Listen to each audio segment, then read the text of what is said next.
এখানে রাহাত নদীর ধারে পানি আর বালুতে খেলতেছিল। খেলতে খেলতে নদীতে ভেসে আসা একটি বক্স দেখতে পাই। কি নদীর পানিতে ওটা কি ভেসে আসতেছে, যাই দেখি তো। রাজুও নদীর পাশ দিয়ে হেঁটে যাচ্ছিল। কি নদীতে এটা কি ভেসে আসছে, যাই দেখি তো। পিচি তুই সর।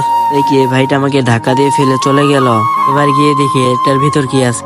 কি আমি তো চোরাবালিতে আটকা পড়ে গেলাম। কি কেউ কি আছো, আমাকে বাঁচাও। কি আমি তো ডুবে যাচ্ছি।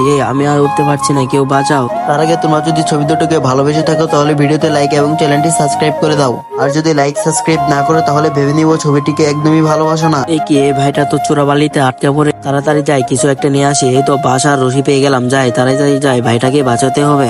এই নাও ভাই, রশিটা ধরে তাড়াতাড়ি উপরে চলে আসো। আমি রশিটা বেঁধে দিচ্ছি।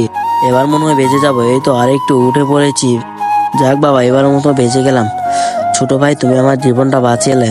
এই বক্সটা হয়তো তোমার জন্য এসেছে। এই নাও। না দাদা, আমি এই বক্স নেবো না। আমি তো তোমাকে বাঁচিয়েছি, এটাই অনেক। কি মজা কি মজা, আমি তোমাকে বাঁচিয়েছি।